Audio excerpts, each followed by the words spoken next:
Welcome, sports fans, out to a broadcast today. My name is Valcomer. We are here watching the match between Roll One Esports and Artemis. I'm going to go ahead and get that cleared right now. So, this match was held yesterday. Hopefully you liked the intro there. If you want to add something to the NGS spotlight for next season, perhaps, make sure to hit those different play of the games as you're submitting your replays. Send stuff on the highlights channel. Hopefully someone gets them added, right? So this is a Division C matchup, Roll One Esports versus Artemis. I believe this is their first time in regulation play against each other. On our blue side of Roll One Esports, Rock Your World is on the Uther, Velvet on the Hanzo, Alberto on the Tassadar, and Waniba on the Malfurion.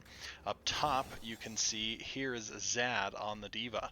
On our red side of Artemis, we have Ashcam on the Li Ming, Honestly on the Muradin, Seven playing the Lucio, Dark Horse on the Rainer, a little bit of posturing down here, and up top here, Jotak on the Artemis. I do want to look at talents. Alright, so Exterminator for Rainer. We see the Rising Storm, or Perfect Storm, excuse me, for the Muradin. So both going into racing there. Racing as well from the Artemis.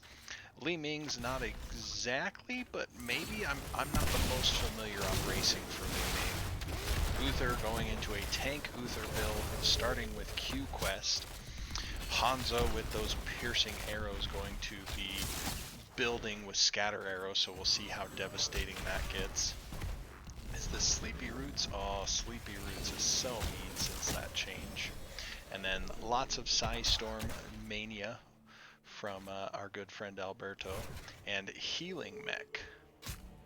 So we see Rainer sneaking up here to take a camp. I wonder if Roll One Esports has seen him disappear.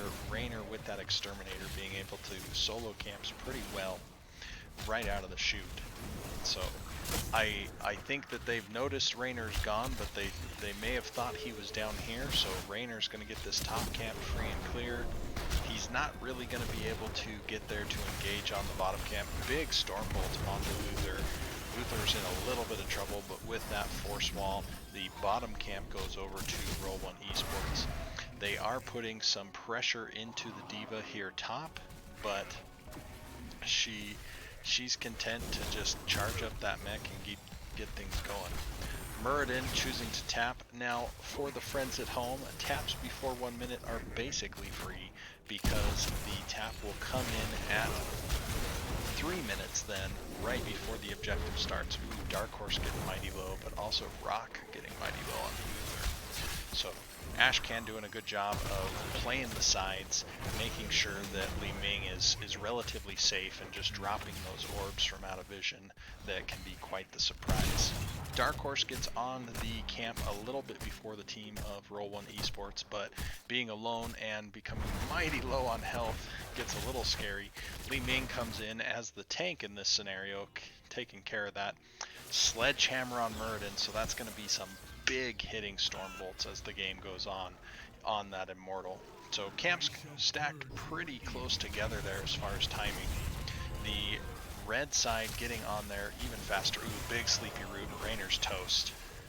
Yeah, and great force wall that almost caught another one. But at some point you've got to hit the opposing Immortal. You can't just defend yours. So the camps are getting cleared in both lanes. Ooh, Diva Mech trying to help out, but didn't quite finish there either. Big stun, big Sleepy Root.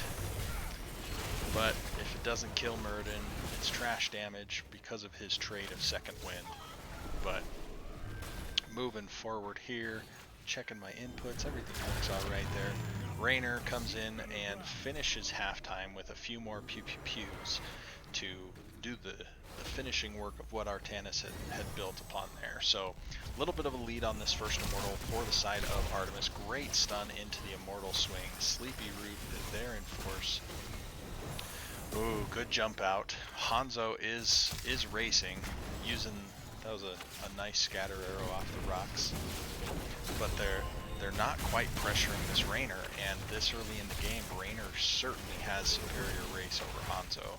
So this Immortal is going to go over to the side of our red team Artemis, and now we move forward into the next phase of now this Immortal is going to push. I'm going to resize my NGS logo here a bit.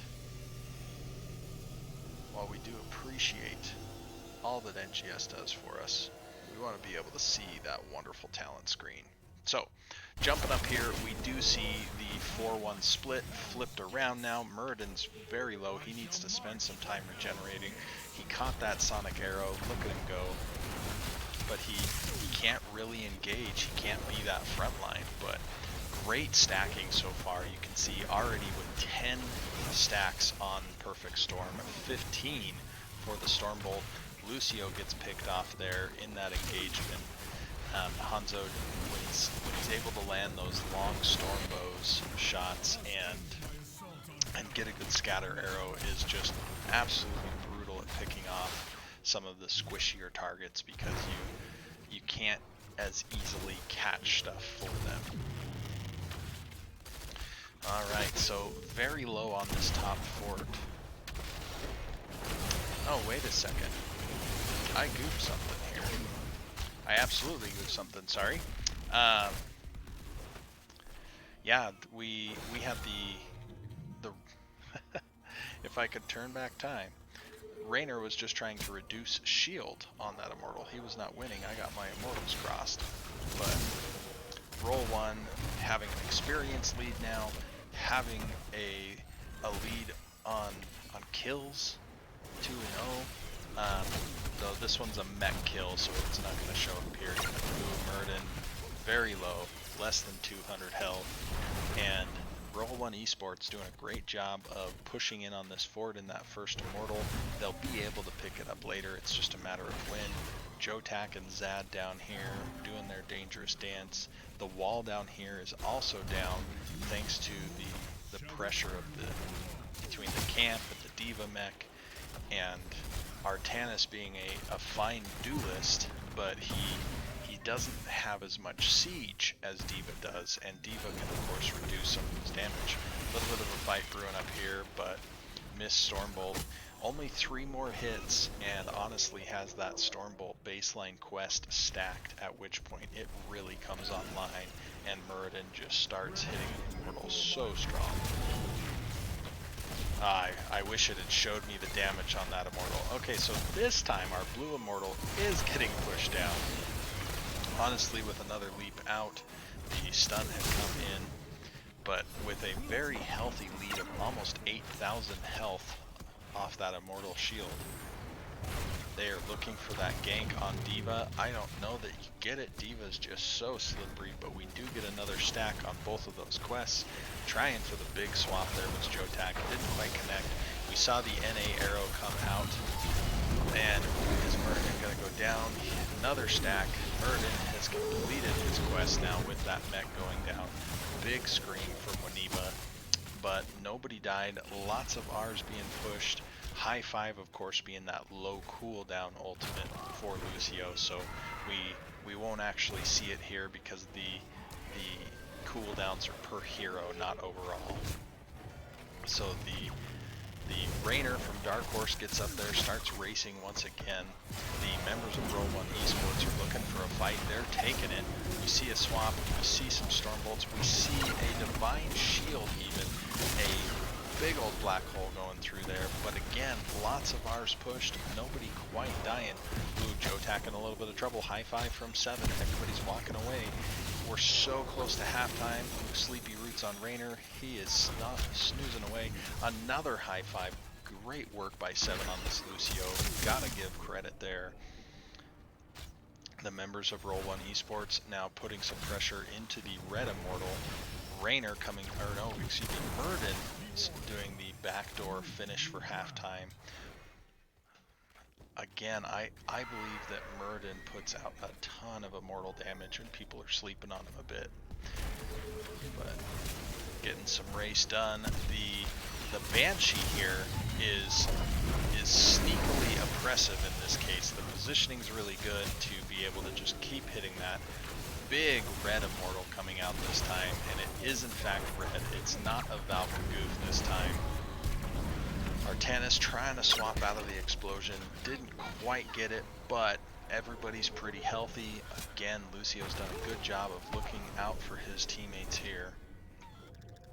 Damage wise, I do wish we could see more of the stats down here, but damage wise, D.Va just being a huge siege monster in this case.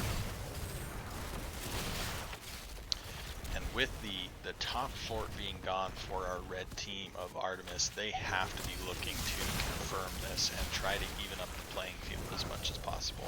Lucio taking a few shots, dancing around with his roller skates. Is Murden gonna get away? Yes. We saw the high five again.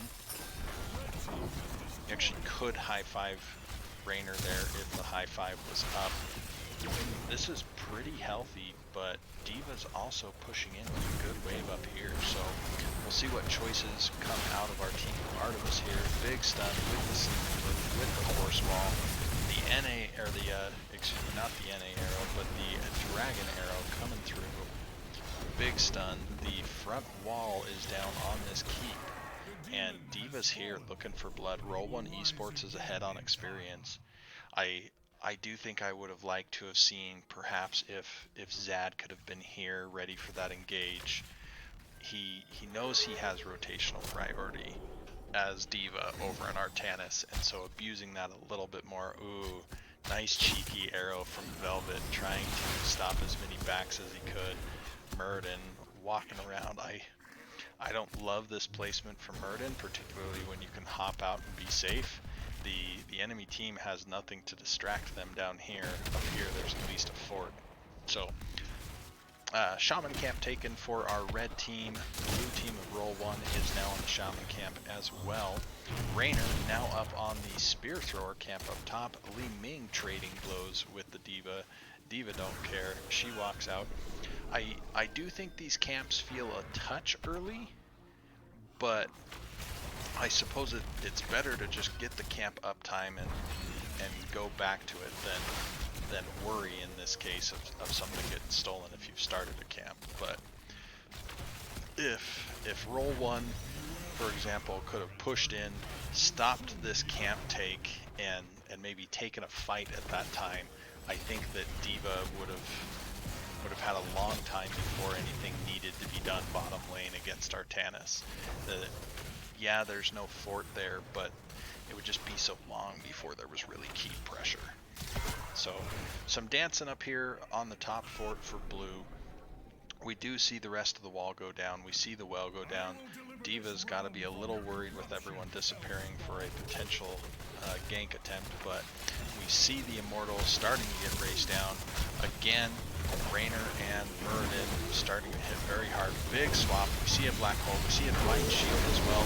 Big Twilight Dream coming out of Malfurion.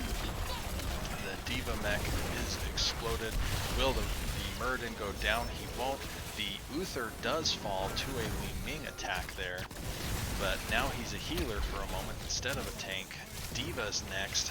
Bloodbath here for, or in favor of the side of Artemis, and now with no one left to stop them race, eliminating the entire front line of Rainbow Strike Go, they claim that halftime. Oh, and this is on safe side, which means they're going to be able to easily race this, but will also have a little bit shaved off by Velvet and Maneva here.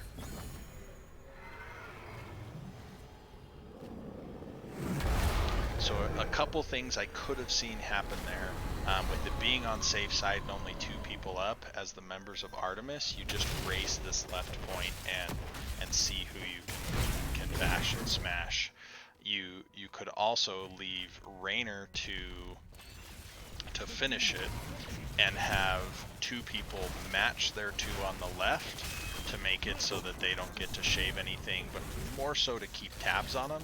And then your final 2 players start sieging top, because if you can soften that up and now your immortal is that much stronger, I don't know that they would have gotten enough race in So we see a zap come through there from Tassadar. Big shield still on this Immortal, moving in on this keep. This keep has got to go down here. I cannot see. Ooh, big arrow, big arrow. Mur didn't even pop in the Avatar, barely gets away. The keep is going to fall now at less than 10%, and that Immortal is healthy. I don't know. I like the defense well enough. This isn't going to finish. I don't know that even with a 5 stack you finish. And so the members of Artemis looking and saying, okay, what camp is going to be up next? And both top and bottom are up. I wonder if they could have taken both camps, but it's late enough in the game that I think it's just fine to stay together, rotate as 5. Even if Roll 1 Esports takes this top camp, just pressure this bottom fort. Who cares? Like, I think that would be just fine. They are making full use of the Lucio mobility on the map. They've got some great PvE, able to clear out these camps. And now they're deciding to split. I don't love this. I don't, because while I'm okay with the split, I feel like the camps aren't necessarily doing anything. They're just getting cleared. And so we took one, it got cleared. We took another, it got cleared. And here the hope is, oh, we'll get to steal their camp. But Roll 1 Esports could also just take this fight. Ooh, so close. I think if the fight had been a little cleaner from Roll 1 Esports, like this camp we didn't have to deal with for a moment. And so if Roll 1 Esports had just said, hey, they're going to come here, we're going to make a big fight happen there, I think that would have worked really well in that scenario. But unfortunately the team fight didn't go their way, so the members of Artemis are able to get ready on this Immortal, having a little bit of free time where they didn't know what to do but just spin around. But halftime is going to come so blitzing fast. 18,000 almost burned off that Immortal before the members of Roll 1 Esports could even get there, and so halftime has been claimed for Artemis. It did go from safe side to aggressive side, but the members of Artemis can play this extremely safe. They have no keep stopping their wave in the top lane. They have macro pressure in the bottom lane by virtue of having a fort advantage. So they can play this extremely safe, as you can see they're doing, where they're able to just kind of ignore any fights and just push back. We see ults come out of Tassadar there. The Twilight Dream now has come online for Malfurion, but yeah, this is a tough spot for Roll 1 Esports. You can see as the waves are creeping in here, so are the members of Artemis, and all they have to do is keep waiting for someone to show back. What does it matter if Winions take the core?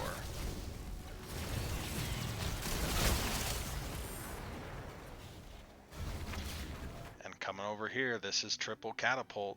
Down here's a single catapult. Big fight, big scream. Diva Mech gets swapped away to being almost nothing. The Li Ming positioning is extremely unsafe. Will she get away? I don't know that she does. Big teleport, she goes down.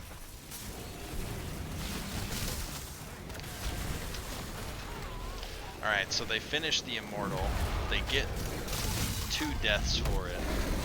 And I think if you're Roll 1 Esports, you need to get 1 more kill, and then you've got to deal with this thing extremely quickly. I don't think it really matters if you get anybody else.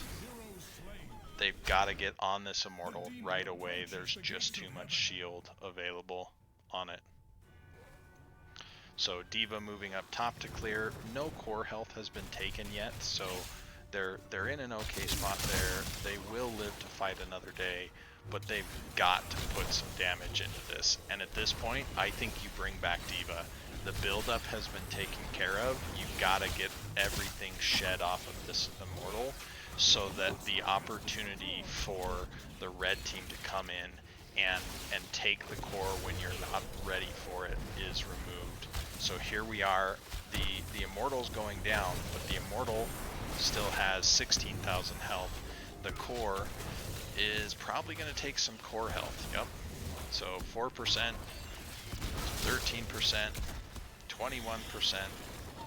So that right there, to me, we had the opportunity for Roll 1 Esport to bring back the D.Va sooner. One wave wasn't going to be the difference of losing core health but from the wave, but it was the difference of losing core health from the Immortal. Now, D.Va was likely trying to get 20. We see that they're only just past. Oh. Clear, zoom back out. We see that they're just past 20. So that could have been a consideration, but we can't mend this core health. Now, for the members of Artemis, they need to play extremely safe. Ooh, if this turns into a kill, big arrow.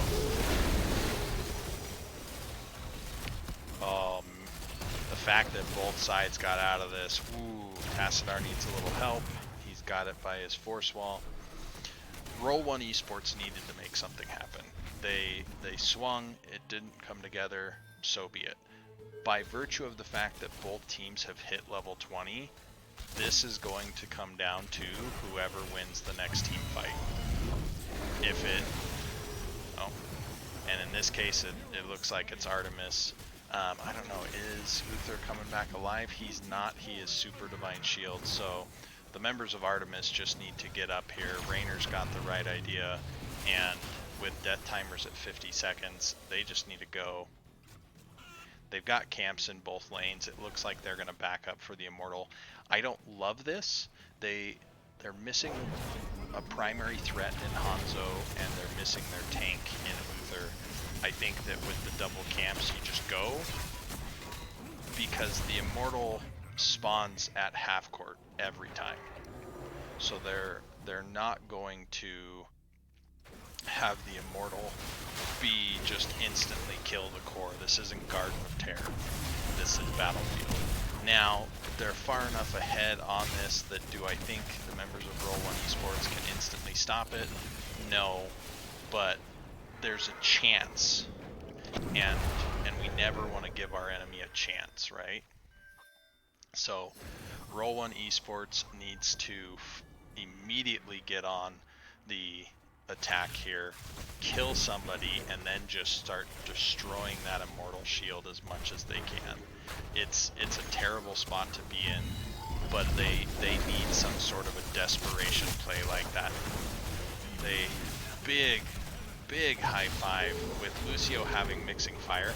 At this point, the attack has failed. The members of Roll 1 Esports have to retreat to the core because the Immortal plus double catapults in the other lane. The core is dead. It was a fine last stand, but I've got to think this one is going to the members of Artemis. The Immortal is too healthy. The shield is on the Immortal is still there, and the core is down to 17% health. So this is one for the history books. It went to the side of Artemis, so I'm going to mark them for a win. That should be popping up here. Boom, there it is. All right, come on, get rid of the chat for me.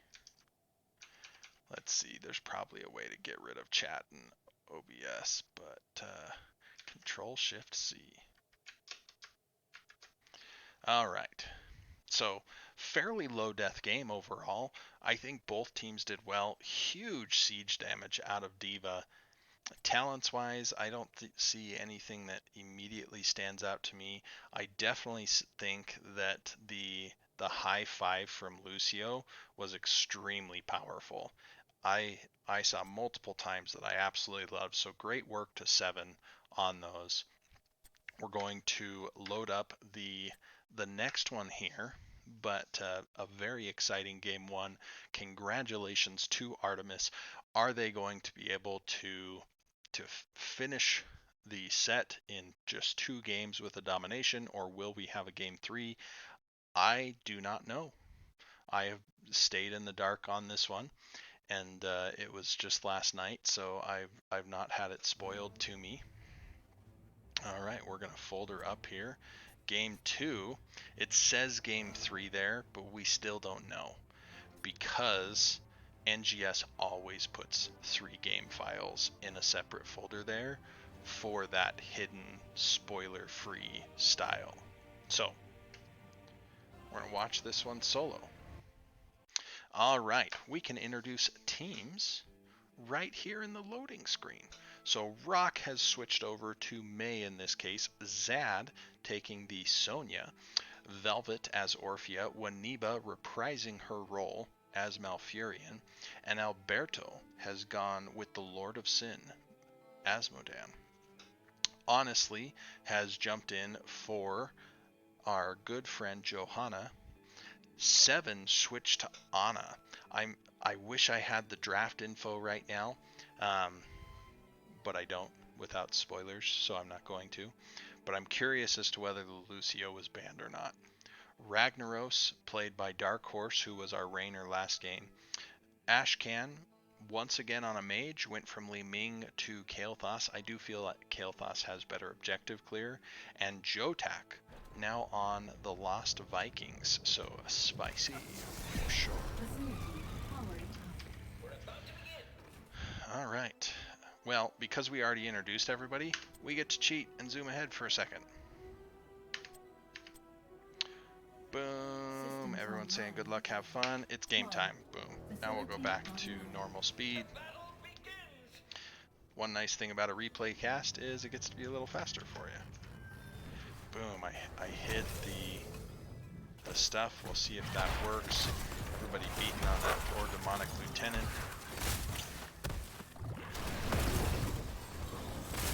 Sleep, stun, grenade, Velvet's running for their life, and finished off by Dark Horse with that big old fiery hammer.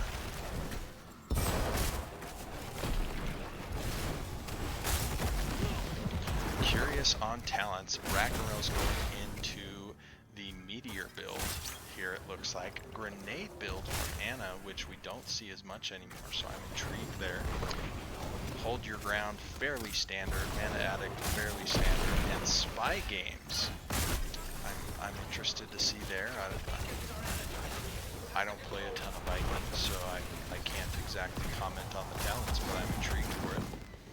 Wrath for Asmodan, Sleepy Roots once again with Emerald Dreams on Malfurion, Ancestral Strength going into a more Drake focus build. The Ice Storm, extra Blizzard damage, ooh, honestly was so close there, and Seven just bringing them back, and Slam build from Sonya.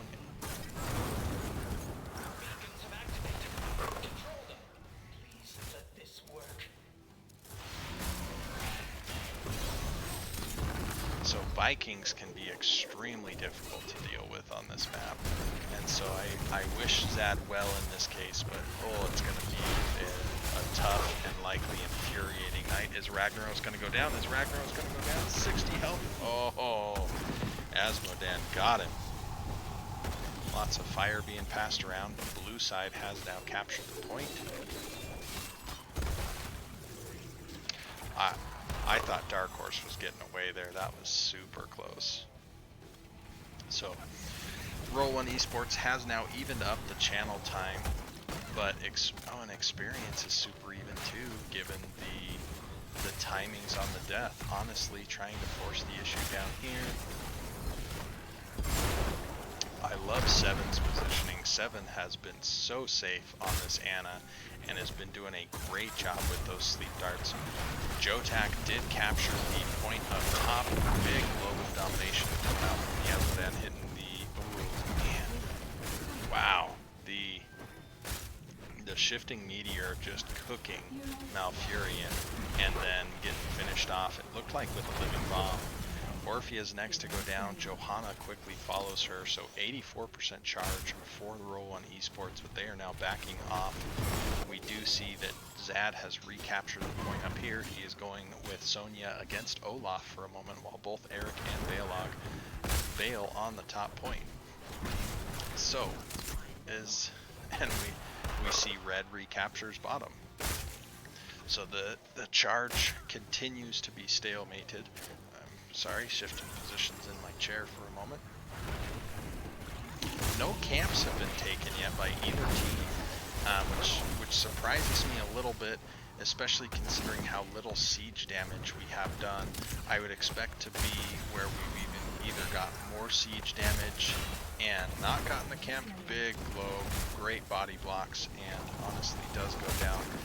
Ashcan doing a great job dishing out damage. 7 try as they might. Unfortunately, Kael'thas fell, so I think this is going to be an opportunity for the side of Roll 1 Esports to shove in a little bit more. Ooh, great slide on the Mei, but without a stun.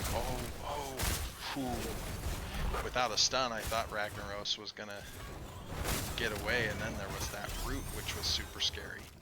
Blue side captures the channel. Sonya is starting to do more and more damage to those Vikings, and so we see a fairly large wave on the side of Roll 1 Esports. Not a terrible wave up here, but definitely not a 200 supply push coming out of the red Zerg, whereas definitely a 200 supply push coming out of the blue Zerg. I like the Molten Core. Ragnaros does a great job of clearing stuff on this map. I am interested as to whether or not he'll go Smash or Lava Wave at 10. Lava Wave, of course, giving the clear, Smash giving a very mean team fight moving stun. Oh, Rock playing with fire, and he goes down from the tower shots with a little bit of actual fire from Kael'thas. So it will be cleared here with nothing more than the wall and the majority of the fort, but the fort still stands. Sonya doing some great defense up here with the wave being a little bit smaller. Nothing really fell there. Half of each cannon tower.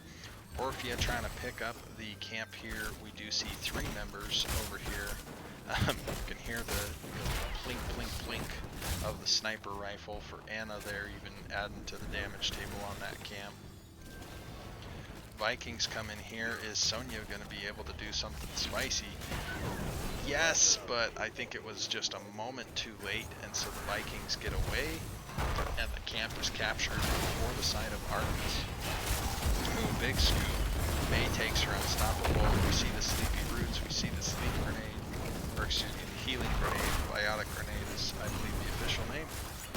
And full biotic grenade here at 147. I am very much intrigued, because that is certainly fallen out of favor. Good avoidance on that Asmodan globe. Looking up here, Sonya clearing, and the Vikings just content to make sure that they are ready to get out of dodge if they need to, but also capture that point.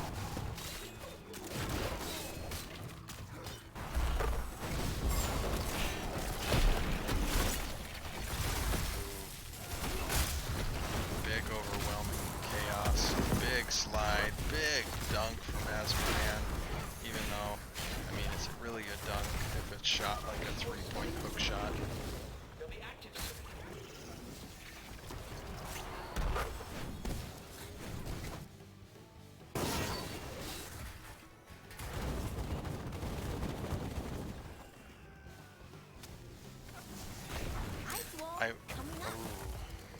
Tens coming online. We see the Ice Wall. We've got Leap. We've got Crushing Jaws.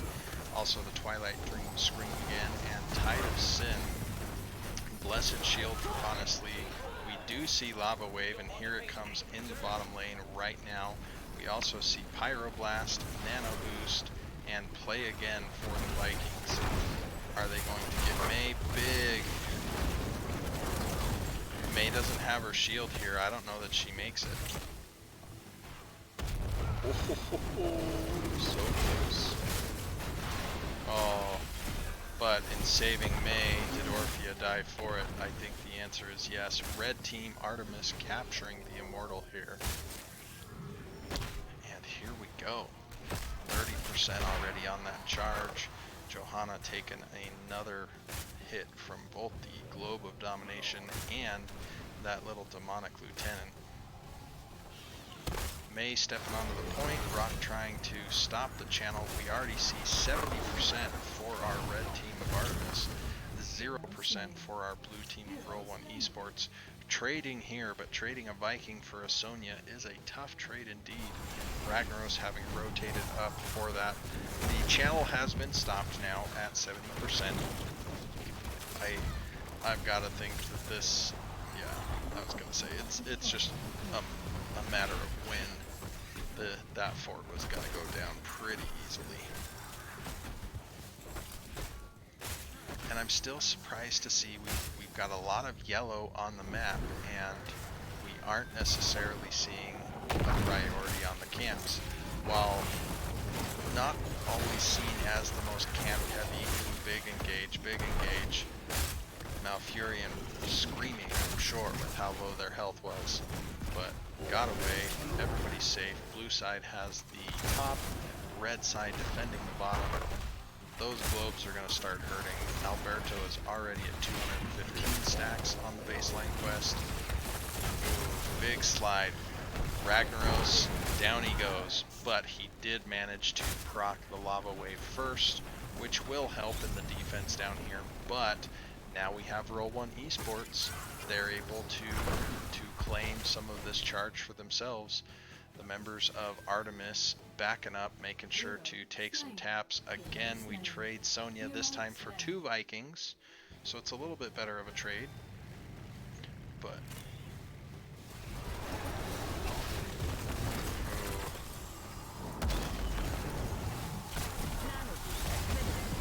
Asmodan's got enough health to absorb it, but what I would have liked to have seen there is we had a bit of a forward guard. We didn't really have a rear guard with not having a bruiser left. Asmodan kind of filled that spot just due to his high health pool, but I would have almost liked for there to be a little more protection for him. But they survived. We have no wolves on the side of Artemis right now. We do have Twilight Dream ready to go for Malfurion on the side of Roll 1 Esports. Lost Vikings picking up a camp. The 4-man of Artemis also picking up a camp. And Roll 1 Esports running around a little bit here, clearing waves, making sure they own one of the points. But they're about to get overrun with camps. And I don't love that. So, nice zoning blizzard. I think I actually would have liked to have seen it just a little more forward. Ooh, big ice wall. Though this ice wall is kind of interesting in that it both separated Anna in a good and bad way. But we do see that Ragnaros goes down. There was a big slide into the blizzard by May. Ooh, Sleep Tart catching the May. She's snoozing in the vent. And I still think Kael'thas goes down. He does. I think Johanna's next. She is. The Vikings are sieging top. Sonya's got to be a little careful here. Asmodan coming down to clear the bottom. And we're going to see more charge going over to the side of Roll 1 Esports after that big team fight win. They are still ahead on macro in the map, having this fort down here that has perished already. And so if they can protect this bottom wave, which the next Zerg wave is coming, they are once again about to hit that 100%. And they catch 1 Viking, they catch 2, play again, boom, all 3 are back on the field, but the 4-man is already in position to siege with this. We see Ragnaros wave come through.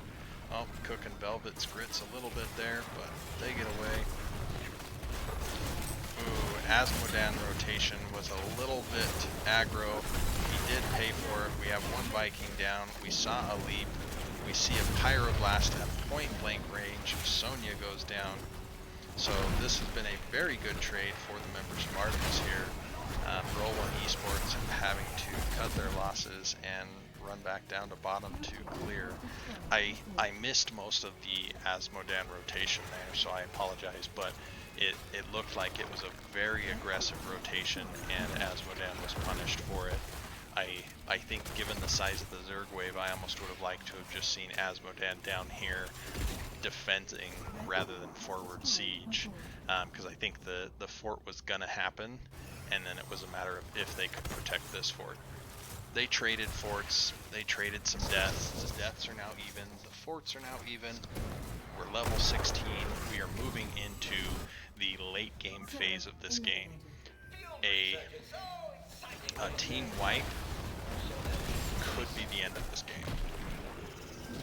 So Artemis taking an aggressive camp, good for them, and that call, they saw the members of Roll 1 Esports on the map, so they were able to make that invade very clean. Once again, they take another camp. Roll 1 Esports checks the boss. The boss would have been super greedy. So I like the call from Artemis to take that bottom left camp instead, and they're playing a little bit of cat and mouse, ring around the rosy, whatever we like to call it, but they are painting the map red, and the members of Roll 1 Esports are dancing to the Artemis tune currently. Everybody's checking boss. If one team checks or starts the boss right now, they're suicidal. I hate that idea. Oh. The Vikings booking it away. Everybody's safe. Everybody's well. Experience so even. Kills exactly even. Structures full health. Full health.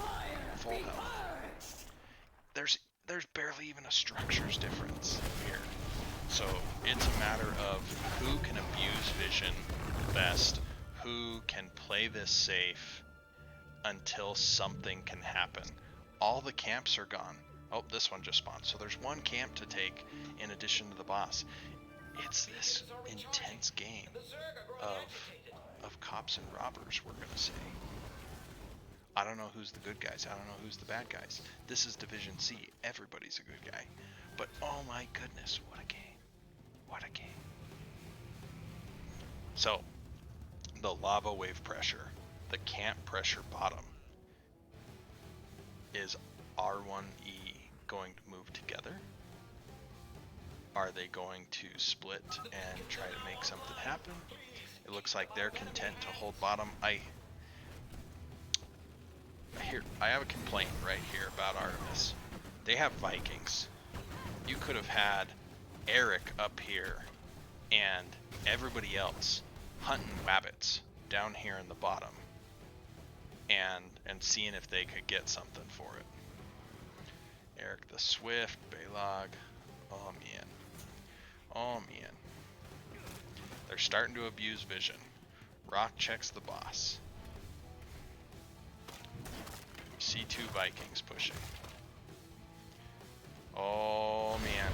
Oh man. Rock's getting a little toasted. Big leap by Sonya, landing on 4 people. Crushing Jaws unfortunately didn't catch there, but still provided the zoning. Ooh, big ice wall. Sonya's still alive. Eric is coming back up, having capped everything. I don't know that the Pyroblast is going to finish Orphea, as she is full health. She survives with just under half of her health pool. Rock is hearthing all the way back, and I like now for Artemis, you saw they did use Eric the Swift here in the bottom to cap while they took that fight. They used the Ragnaros lava wave to create some undeniable pressure, and the members of Roll 1 Esports aren't really sure where their opponents are until that stayed yellow. So this boss could totally swing things. Oh, Roll 1 Esports gets in there, they kill the Rag, they get another one on Johanna. Alright, this bloodbath is going to completely change the face of this game. And so now you have this, oh, you just stay there and you kill him. That's what Zad's trying to do. I think you just let him go, because there's 100% Zerg wave. This is 200 supply Zerg wave pounding at your gates. And so Kael'thas is clearing bottom. It's going to clear pretty easily. The boss is going top. The Vikings are going to clear it pretty easily. But just like we were entering the late game before, both teams are going to hit level 20. Roll 1 Esports is going to save this keep by the skin of their teeth. The boss is not going to finish the keep up here. Balog does too much damage. Look at this. 165 damage. He's going crazy. So we get a cannon tower. We get most of another one. I'm going to clear this now. So now Roll 1 Esports is kind of going into this hype mode. Everyone's a little more on edge. Everyone's reacting a little bit faster. Everyone's got a little more bloodthirst. They're taking camps now. They're not getting pushed around. They're both level 20s. We see the big one. We see Ariat Crater. Oh, I'm so excited to see this. We see double lava wave. We see Valk's computer lag a second during double lava wave. We see upgraded nano dart or nano burst, nano boost with nano infusion. We see Kael'thas who's indecisive. That's, oh, big crater. The spins have got one. Oh, Sonya goes down, but Anna, there's no healer. If I could have a bruiser on my team or a healer on my team. Oh, I got a 2-year-old trying to get through my door here. Yeah, it's 4 o'clock. I guess she's awake.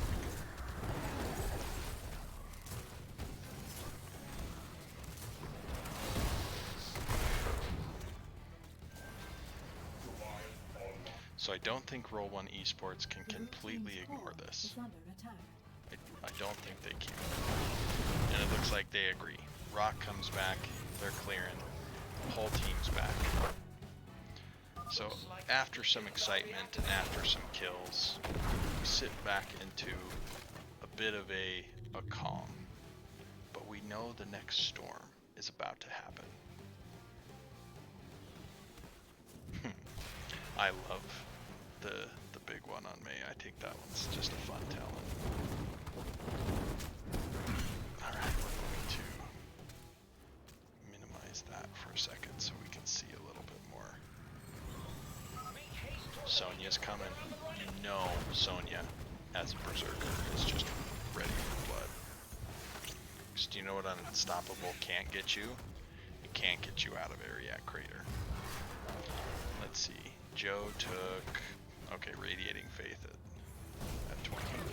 Yeah, don't even try to catch Eric. He's got the upgrade. Oh, big fight though. Big fight potential. Rock catches. Oh, the Ariat Crater missed. Zad has to drop the wall. But it's a super short bolt right now. It's a 40-second cooldown. And so I wonder if the members of Artemis are going to realize that. Well, Ignite catches the May there. Ooh, big damage into the Sonya. We see the lava wave coming out again.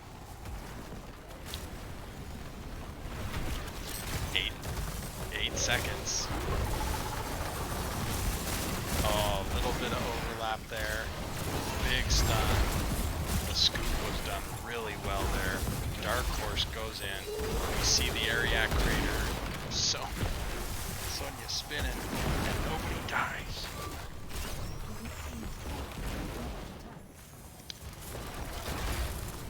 Zad's going back to deal with some Viking pressure on the board. The bottom one is capped. Ooh, they gotta be super careful about passing those living bombs. He went flamethrower, so he's got the safety there. Not the infinite living bomb spread. Ooh, Rag's gotta be careful. Rock. We got a lot of ours. Oh, this looks scary. Alberto goes down. Velvet's in trouble. Big stuff coming out of Vienna there. We got one Vikings. They got a second Vikings. Ooh, they stopped the Viking res. The big crater. He's really able to follow up with it. The stun. Oh, the healing dart doesn't last long enough, and Sonya gets 2 kills. Sonya's got blood in her heart. I mean, I suppose we all have blood in our hearts, but that viciousness comes through. Roll 1 Esports gets both points, and now they are taking the boss again, and there's not enough pressure to be able to stop them. The death timers are too long, the travel time's too long. This is going to be a big channel and a big boss. The best thing for Roll 1 Esports is if the boss could go top, but because the previous boss... Wait a second, why is the boss going top? That's great for Roll 1 Esports. Yeah, the boss shouldn't have gone top. There's less here. So Roll 1 Esports needs to finish this one right now. They've got the boss, they've got the big wave. They need to get in there and not allow anybody to stop their attack on this push, because otherwise it will be a chance for Artemis to get back in this game, and don't like giving the enemy team chances, whether you're Artemis last game or Roll 1 Esports this game. Oh, that ice wall! Ice wall into Crushing Jaws into Ariat Crater. But it's it was a Viking that went down, and the Viking's back up now. But big wave, the boss is going. We see another Viking go down. It is double play again, so checkpoint reached. Boom, the Vikings are back. But this core is melting, and you've got these Guardians back here, plus the boss here. I don't know that Artemis can stop this. Yeah, we got a game 3, ladies and gentlemen. We got a game 3. Alright, so we're going to mark that Roll 1 Esports won that. Boom, their score just popped up on the screen. Alright, a little more death this game. A little more destruction. What a game. We're going to game 3. Talents, we're just having it here for everyone to see, but we're all ready to get into game 3.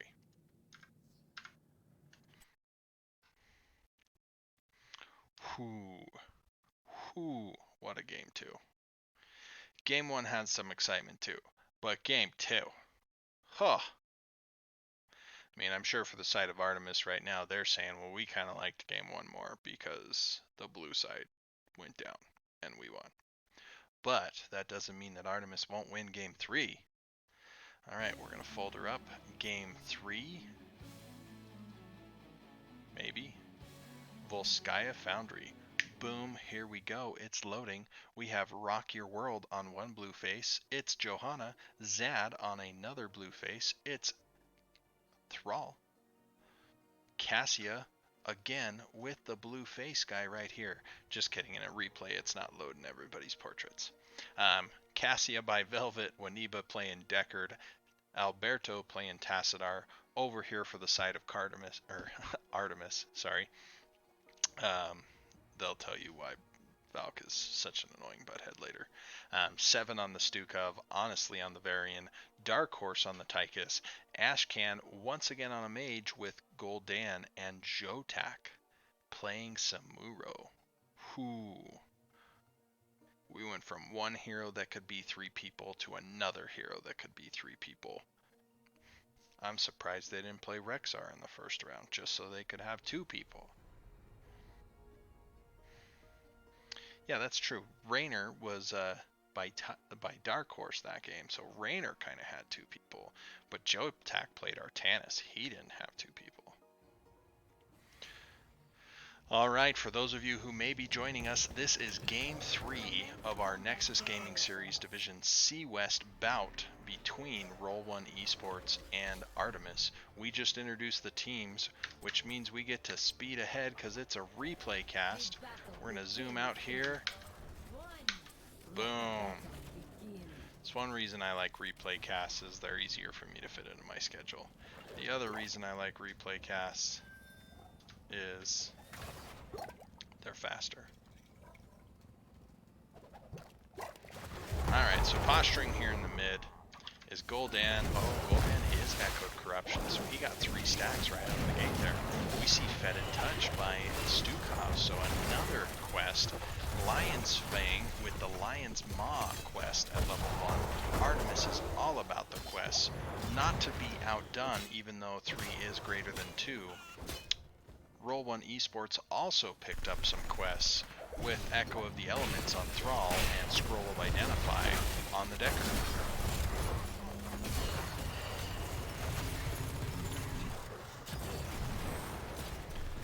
So I feel like just looking at the 2 comps that Artemis wants to be really aggressive here.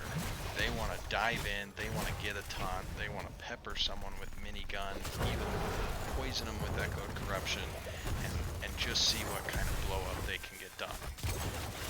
For the side of Roll1 Esports, they picked up some disengage for that. They've got Deckard, they've got Tassadar, both of which have fantastic baseline disengage tools that can be upgraded to become even stronger.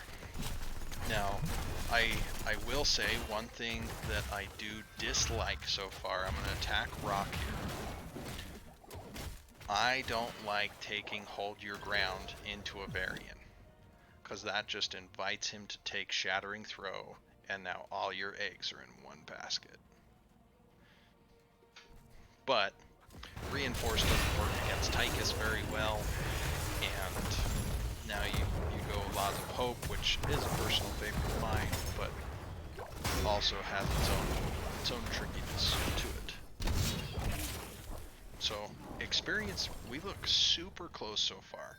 Mercenaries are even, minions, I mean, really they're even. We see Gul'dan picking up this wave, now they're extremely close.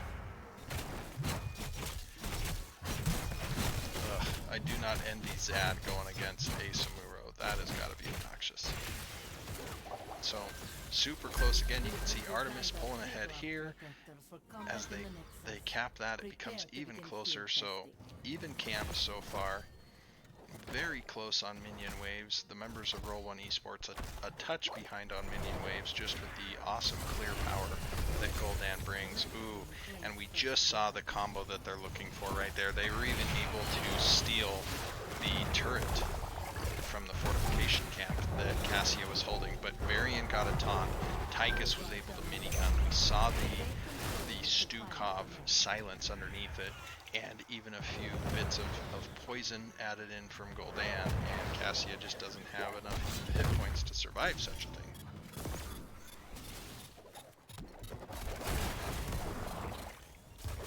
Oh man, we have seen some big rubies from the natives down here. So we do have a red channel down here. They are letting it fade off for a moment there to continue getting that experience. They do hit 7 first for the side of Artemis, but Roll1 Esports is here. Ooh, we see the combo executed again. We got there just in time. Ooh, big slow by Rock. They got mighty low there on the Tychus, and one turret was deployed by the members of Artemis there. But Roll1 Esports has to give this point for a moment. A 4v5 on equal talent tiers is no one's idea of a good time. Thrall jumping down here, Zad picking up some experience. We do see the trio here waiting for Alberto to return on the Tassadar. Alright, and camps for both sides. Roll1 Esports a little bit ahead on the beacon for the control point there against Artemis, but no longer. Artemis is a little bit ahead in experience, having had those 2 kills.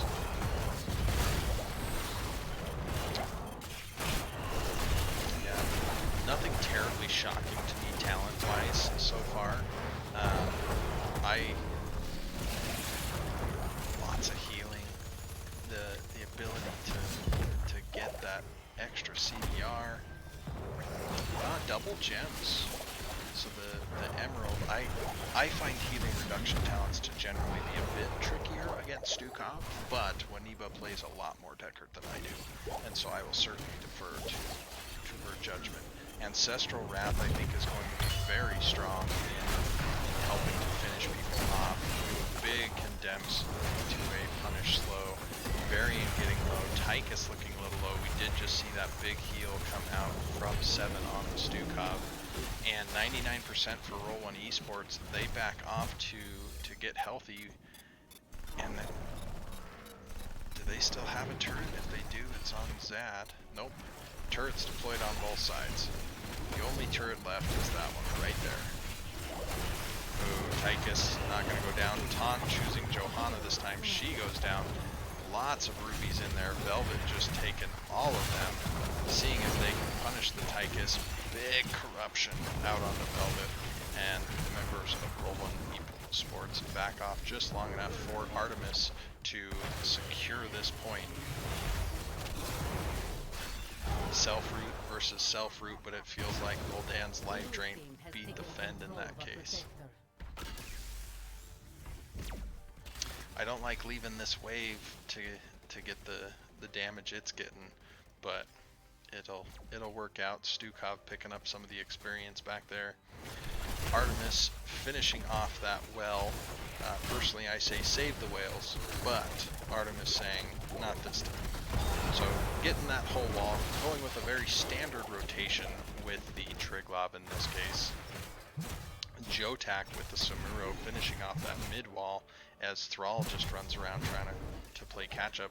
A very difficult macro matchup for Thrall, and you don't always get to just do that head-on fight that Thrall really thrives in, because Samuro just runs away constantly.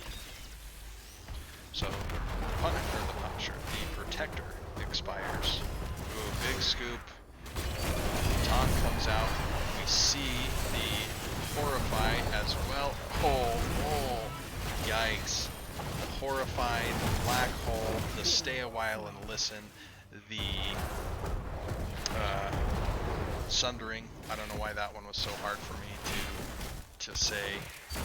We had a Blessed Shield go out there. I completely missed it, but it's on cooldown. So we had all of the ults. We saw a massive shove, which I think has some potential, but also could be a scary choice here. So Roll 1 Esports taking the time to capture this item, accessorizing, very important, of course. I do think I would have liked to have seen a little bit more aggressive sieging and then the item, but that's okay. Having an accessories lead on a map like Volskaya can be absolutely huge.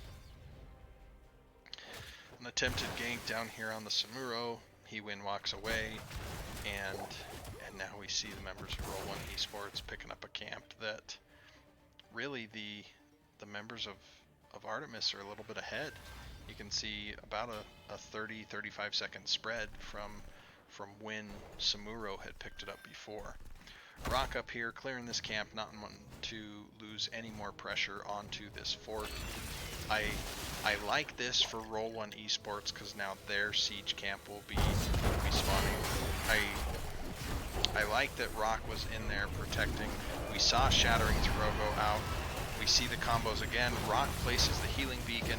Oh man, the combos. We saw the Tassadar wall. We saw the Stay a While. Blessed Shield even went out with it. We saw the Valkyrie scoop. No Sundering this time because Thrall was in the bottom lane. But to be a 4v5 and to trade evenly, although it may have been a 4v4, I did not see the Samuro positioning. Zad correctly getting out of the bottom lane, not wanting to be caught by an angry 4-man that really wanted him dead.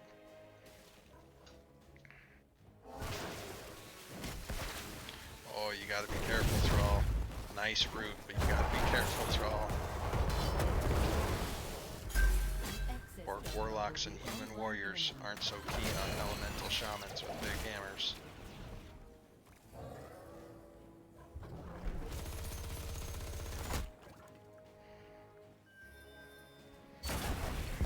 Alright, so even talent tiers. Oh yeah, I think the last last fight was even down talent tiers for Roll 1 Esports, or up talent tiers for Artemis, so Roll 1 became very fortunate in that case.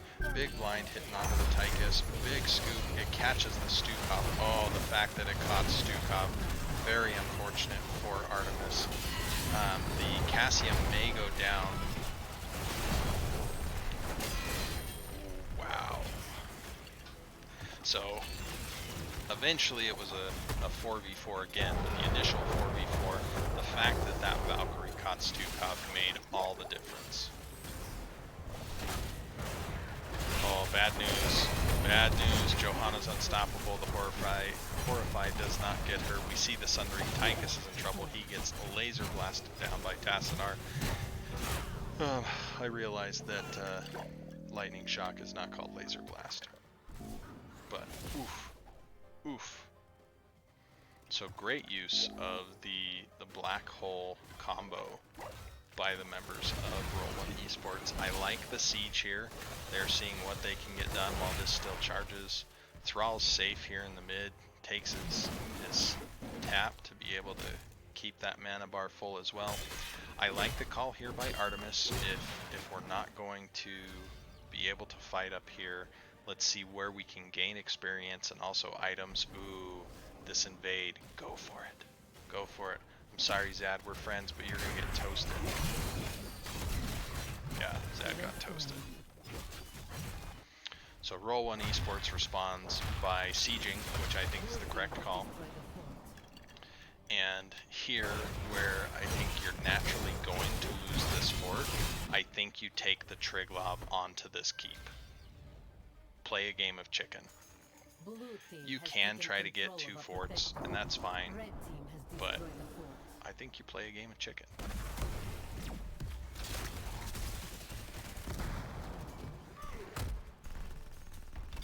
So getting that front wall and then just marching down in relative safety. There's a minute left on the Triglav, so there's time. I don't love it necessarily, but there's time to have the wave come with. Yeah, so now Roll 1 has given 2 forts and has not yet captured one. I think the laser, oh, the laser didn't quite finish, but Samuro's gonna come back and finish that, and now you have a wave with a siege camp up here. Roll 1 Esports has spent a lot of time walking with this Triglav. It's now got 20 seconds and 80% of its health. I feel like it could have taken more of a direct fight and burned some of its health, and it would have been okay. So we now lost 2 forts, almost a third. We did capture the Triglav, but not a lot happened with it. So well played by the side of Artemis there, creating enough confusion on the map that it was difficult for Roll 1 Esports. Oh, Varian with a taunt. An opportunity for a taunt. Big root. Another root coming in after the slow. Sundering. Stay a while gets interrupted by the Horrify. Johanna goes down. We see the black hole, but now we have a Samuro chasing the vulnerable backline. Cassia's going down with the taunt here.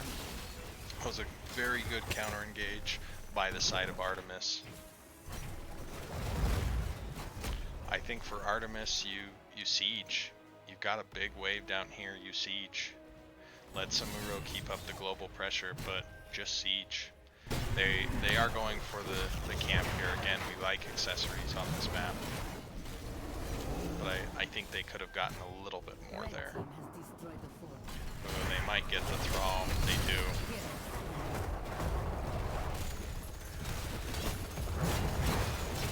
Looking to take this can to aid in a top siege, I hope.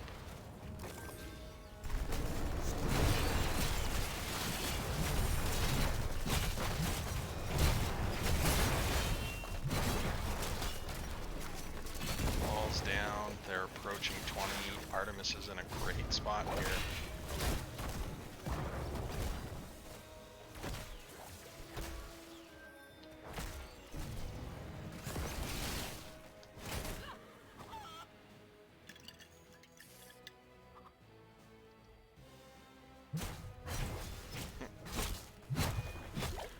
actually sure what game noise I just heard, but it almost sounded like, I don't know, like a canteen drinking, so I don't know if that's connected to the Army Deckard skin or not.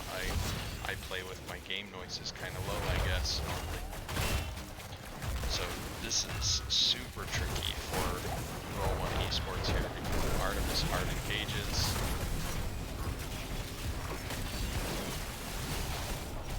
So Black Hole burned, but in trade they got Draken Laser Drill.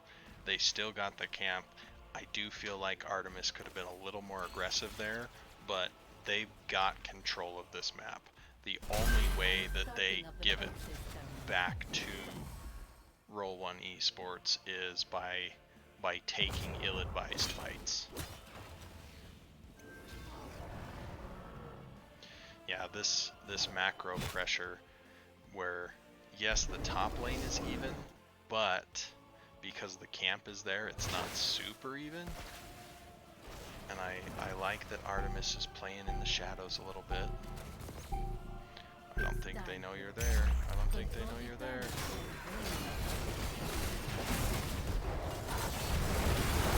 Oh, the stay a while, the horrify, the sundering, the silence. Tychus gets away. And the pressure from the Samuro onto the Tassadar made it so that the black hole couldn't quite save anybody there, and so a 2-for-0 trade for Artemis. They did a good job of taking a fight before 20, and also, as we said, of living in the shadows.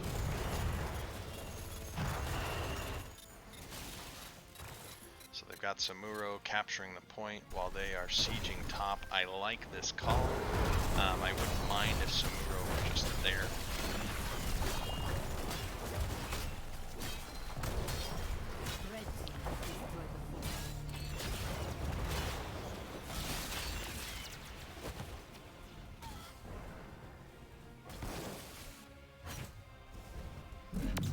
Artemis just keeping up the pressure. Yeah, where the death timers, I mean, now we see Johanna and Cassia coming back up, right? But where there was 30 seconds on the death timers, I feel like we could have, on the side of Artemis, pressured that a little bit more. Whether that was take a keep and take another wall, or pressure another keep, or pressure the core. I mean, if you can get the core down to 70%, especially now that you've got a Triglav spawning and the core's open, that's super difficult to deal with, right? This side wall is opened up. I think if you're Artemis, you kind of just power glove the keep and run past it. They're going with the brute force method. Roll 1 Esports starting to dive past. A little bit of anti-synergy between the sundering and the stay a while.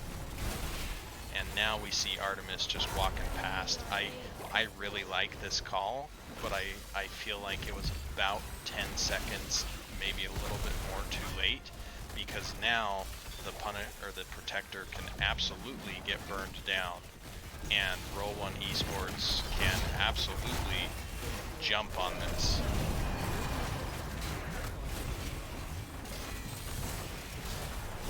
So they lose a keep, they lose a lot of core health, going down to 39%, but if Roll 1 Esports is able to get in and turn a big fight, this could be trouble. Varian goes down. Johanna's Indestructible was popped there. We see that, ooh, long range. Oh man, Tychus is all sorts of low here. I don't know that he makes it out. Oh, the slow on the spray and pray. That just saved Tychus's life. I don't love that Roll 1 Esports is deciding to siege here. You have 40 seconds with no Stukov. You need to get to the most vulnerable place on the map, which for Artemis is this top keep, excuse me. Taking the items is nice. Rock, what are you doing, bro? Oh, If they kill that Sammy, though, that would have been big. Okay, so now they have the camp. I think for roll 1, you clean up as much as you can up here. You know you're not going to end at this point, given the death timers. I gotta respect Velvet for throwing the Valkyrie out there. If you don't swing the bat, you're never gonna get a hit. So you gotta try at some point. Ooh, I would have loved to have seen that Sundering held, because if we could have blocked someone from walking through that area. Ooh, Variant's out ahead of his team. The turret's even able to fire a little bit. We see the root come out. Samuro's here in the back line. Tychus is trying to figure out something that he can do there, but unfortunately just the position of the terrain made that rather difficult for Tychus. The camp is still pushing here, but it's going to get cleared out relatively easily. We do have Sundering his back up with that big cooldown reduction that comes at level 20. We saw it hit there. The rift that it puts is neat, but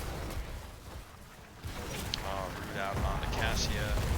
Lots of echoing corruption damage. Unfortunately, Cassia not able to get back to one of those big super healing potions. Big fear. We see the indestructible popped again, but Johanna does go down with the shattering throw again. It's a scenario for me that while yes, we've seen great value out of the indestructible, we've also seen some great shattering throw value, and so I would almost rather the smaller, more frequent shield of blinded by the light in this case. But with this little core health, Artemis needs to ignore this camp and just go. This looks like game for Artemis. It would take a very unlucky series of events for Artemis to not finish this game. Starting with a big root, starting with another bit of combo. I think it's too late with the Samuro on the core, but it is. What a series, ladies and gentlemen. You can't ask for anything better than that. And I think that I must have closed down my... Oops. It seems that I had shut down my controller tool. So I got to jump back in here, open it back up so that I can add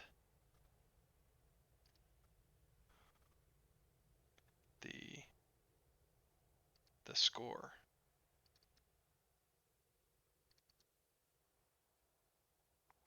I don't know that I get to add the score. I closed down my overlay controller and I can't fix it. But great game, great set. Artemis with the victory, Valkymer with the learning of overlays. But what a series, ladies and gentlemen. This has been one for the record books and for the history books. May everybody sing the praises that was this series. Nexus Gaming Series has some fantastic stuff out there. Keep watching, my friends. This has been a great set. Again, my name's Valkymer. For my single shout out, I'm going to say, hi, Mom, and I'll see you in the